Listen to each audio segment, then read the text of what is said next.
Can I show you a video really quick? No? Well, I'm gonna show you anyways. Abraham Lincoln was alive, he would be a Democrat! No, Abraham Lincoln would be Republican! I'm quite fond of JoJo's Bizarre Adventure. Obviously this is AI, but it was actually reposted to Instagram from a new app called Sora. The main idea? Create a social media platform exclusively for AI videos because we were all asking for something like this, right? No, seriously, who the asked for this? In fact, who asked for most of the things that these AI companies are building? For a while now, corporations have made it seem like the rise of AI was inevitable. From early pop culture references to advancements in technology prioritizing speed and convenience over everything, artificial intelligence felt like an unavoidable development that's going to slowly seep into more and more of our daily lives. Until it doesn't. I believe the AI industry is in a very big bubble, and with the amount of money that the biggest tech companies are pouring into it, that bubble might burst soon. So today I want to explain to you how the AI bubble might burst, why the acceleration of AI slop is actually a good thing for the future, and what that better future might look like when the dust has settled. How much are you spending, would you say, over the next few years?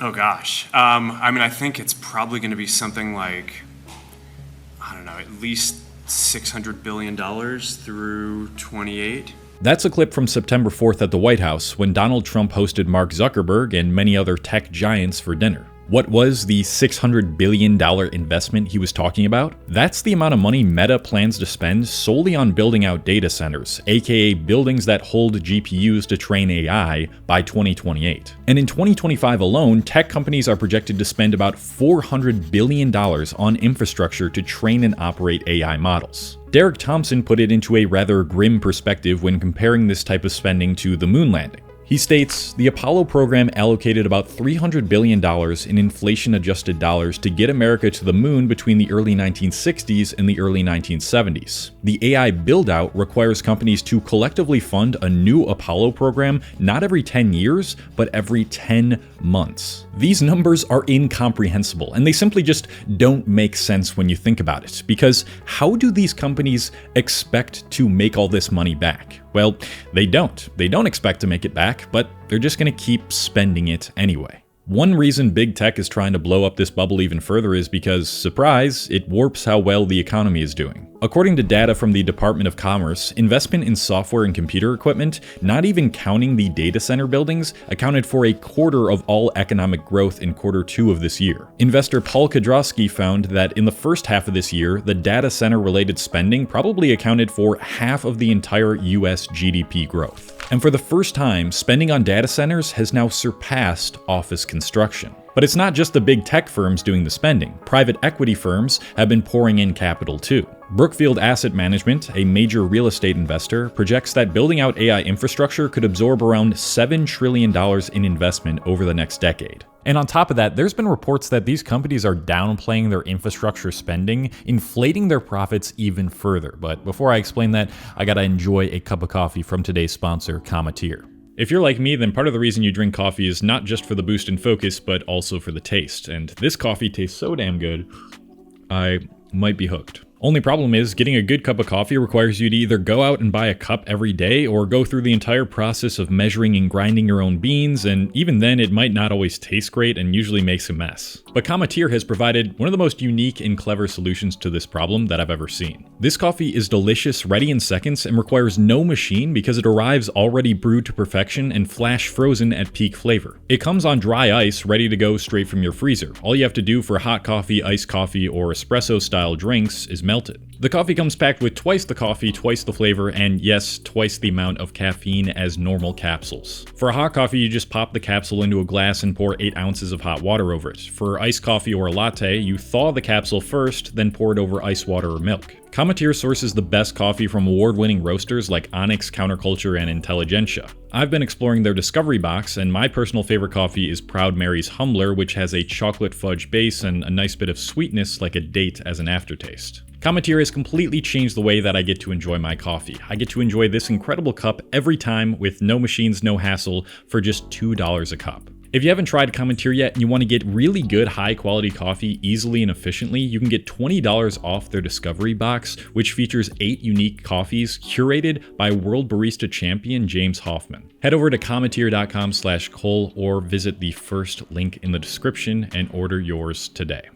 An article in The Economist titled "The $4 Trillion Accounting Puzzle at the Heart of the AI Cloud" explores what big tech is doing to cover up their egregious spending. First, they state some of the facts we've already observed. Between 2024 and 2026, the AI Big Five companies will pour over $1 trillion into data centers and infrastructure. But the way these companies are accounting for the lifespan and depreciation of their AI hardware is where the accounting issues rise. NVIDIA, who makes most of the AI chips, said it would create and unveil a new chip every year instead of every 2 years. This means that older models could become obsolete much faster than reported. But at the same time, major firms have extended their estimated hardware lifespans to reduce depreciation costs and make profits look stronger. Microsoft pushed it up from 4 to 6 years in 2022. Alphabet did the same in 2023. Amazon and Oracle changed it from 5 to 6 in 2024. And in January, Meta moved from 5 to 5.5 years. In other words, these companies are making their profits look stronger by claiming that their hardware lasts longer,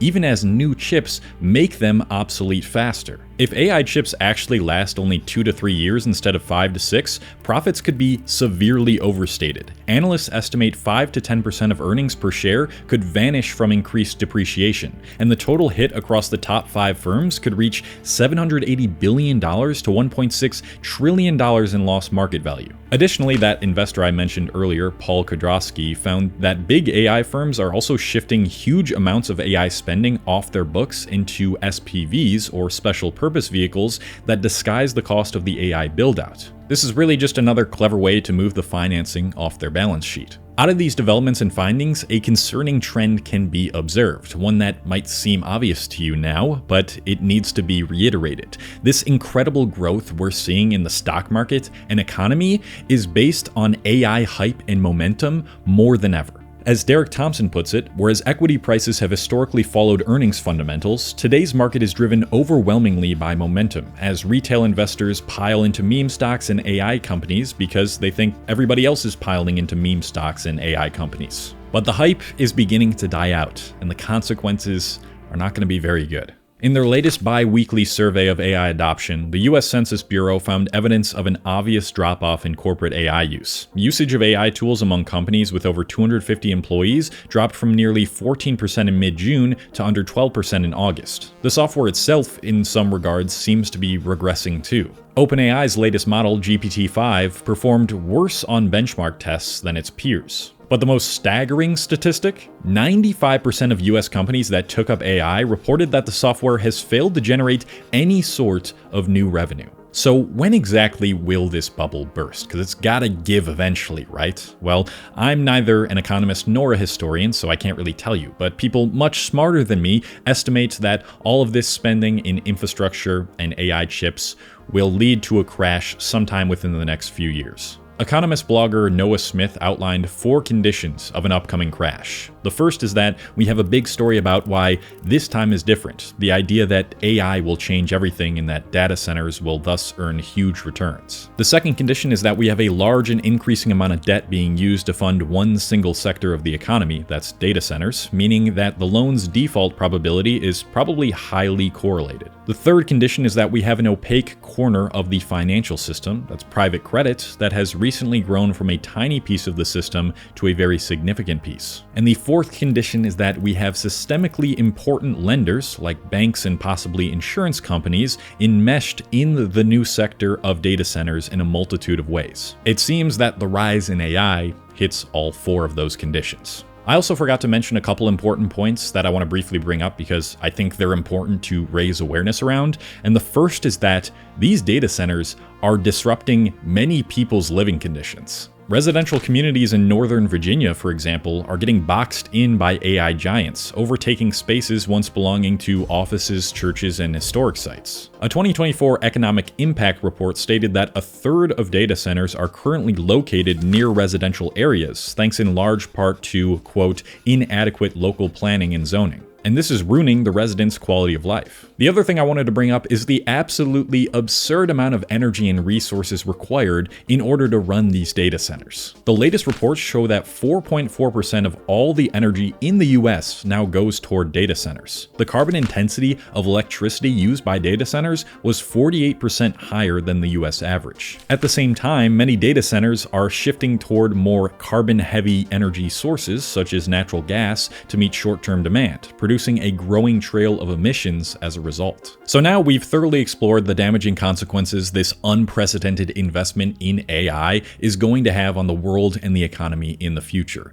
And since that is the case, why would I ever argue that the rise in AI is a good thing? Well, I'd like to preface this by saying it's undoubtedly done more harm than good. The amount of resources being sapped up just to power this stuff has not at all paid off in terms of what it's created so far. And I don't think that the upcoming job crisis and people losing jobs because the economy is going to go to crap or because AI is going to replace certain people in jobs is a good thing either. The only good thing I'm really talking about when I say some good will come out of this is how this is only accelerating the demand for more human-like spaces in the modern world. It's no secret by now that the internet and social media has gotten progressively worse over the past decade. When all of these platforms started designing future updates around one metric, time spent watching, the social aspect of social media started to diminish. Subscription feeds were replaced with recommended homepages, short-form content grew dramatically in popularity, and the algorithms began to adapt to your interests in real time. This created a fundamental shift in our purposes for spending time on social media. After 2014, people's reasons for using social media flipped dramatically, from one of keeping up with friends and meeting new people,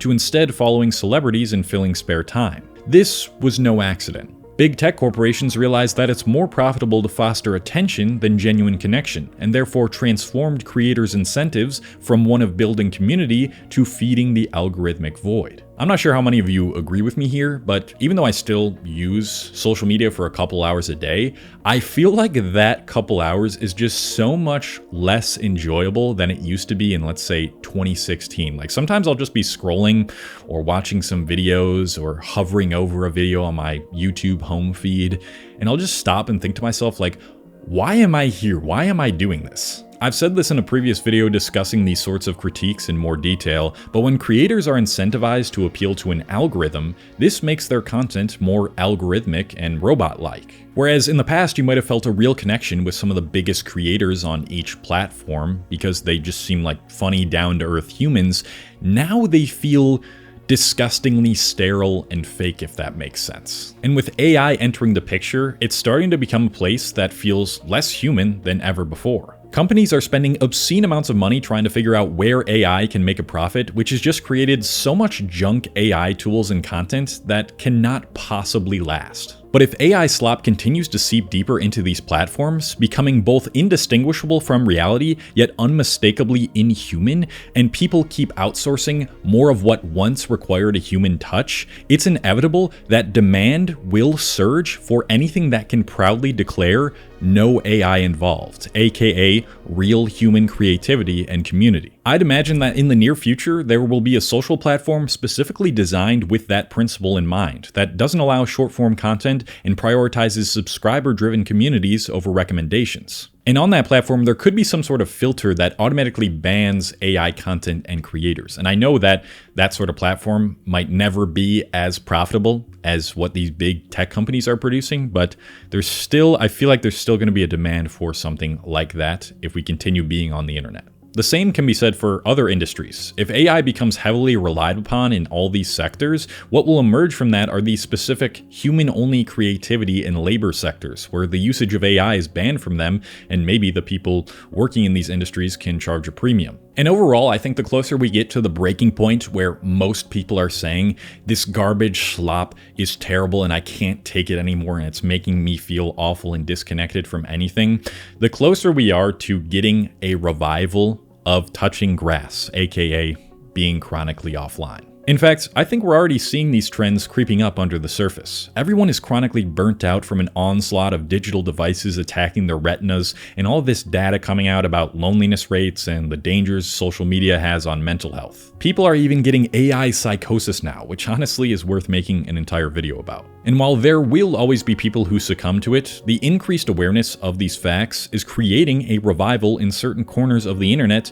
to be human and real and novel without trying to heavily appeal to the algorithm and maximize engagement. In other words, the faster AI accelerates, the faster the desire to return to human accelerates. And I know, why couldn't we have gotten to this point without the economy erupting and AI causing all this damage? I get it, but what you can do right now to change the trend is to keep engaging with the right content, raising awareness around these issues, and choosing to disengage with what big tech companies want you to engage with. I'm not looking forward to potentially suffering in a few years when this bubble bursts, but I am looking forward to a future where the purpose of the internet reverts back to one of connection rather than optimization. And if that doesn't happen, because it might not, then at the very least, I do think being chronically offline will become the new cool. Sometimes all it takes for a beautiful renaissance to blossom is to be preceded by total destruction and chaos, which sucks, but at least it makes me hopeful for the future. Let me know your thoughts in the comments as always, and if you enjoyed this video, you'll probably like my video on how big tech killed culture and how optimization and algorithms sucked the life out of the internet and made it less fun. And yeah, I'm going.